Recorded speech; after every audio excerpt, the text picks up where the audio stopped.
ఇటీవల Bollywood film war 2తో ప్రేక్షకులని పలకరించిన junior NTR ప్రస్తుతం ప్రశాంత్ నీల్ దర్శకత్వంలో డ్రాగన్ మూవీ చేస్తున్నాడు.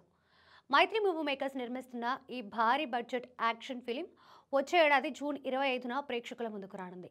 దీని తర్వాత దేవరా 2తో పాటు త్రివిక్రమ్ ప్రాజెక్ట్, నెల్సన్ ప్రాజెక్టులు లైన్లో ఉన్నాయి. అయితే ఇప్పుడు అనూహ్యంగా సెన్సేషనల్ డైరెక్టర్ లోకేష్ కనకరాజ్ పేరు తెరపైకి వచ్చింది. కాలీవుడ్లో తక్కువ సినిమాలతోనే స్టార్ డైరెక్టర్గా ఎదిగాడు లోకేష్ కనకరాజ్. ఖైదీ, మాస్టర్, విక్రమ్ వంటి సినిమాలతో దర్శకుడిగా మంచి క్రేజ్ సంపాదించుకున్నాడు.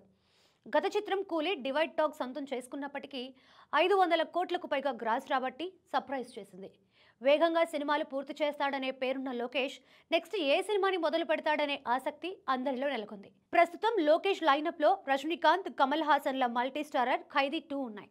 అమీర్ ఖాన్తో తలపెట్టిన సూపర్ హీరో ఫిలిం ఆగిపోయిందని వార్తలుస్తున్నాయి. అదే సమయంలో మరో ఆసక్తికర వార్త తెరపైకి వచ్చింది. అదేంటంటే లోకేష్ ఇటీవల ఎన్టీఆర్ని కలిసి ఓ స్టోరీ వినిపించాడట. కథ నచ్చడంతో సినిమా చేయడానికి ఎన్టీఆర్ వెంటనే ఓకే చెప్పినట్లు న్యూస్ వినిపిస్తోంది. టాలీవుడ్లో ప్రభాస్, రామ్ చరణ్ వంటి హీరోలతో లోకేష్ సినిమాలు చేయనున్నాడని గతంలో వార్తలు వినిపించాయి. అలాంటిది ఇప్పుడు ఎన్టీఆర్కి లోకేష్ కథ వినిపించాడన్న న్యూస్ హాట్ టాపిక్గా మారింది. అయితే ఎన్టీఆర్ లోకేష్ కాంబినేషన్ మూవీ ఇప్పట్లో మొదలయ్యే అవకాశం మాత్రం కనిపించట్లేదు.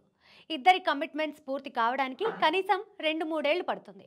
ఆ తర్వాతే వీరి ప్రాజెక్ట్ పట్టాలెక్కే అవకాశం ఉంది.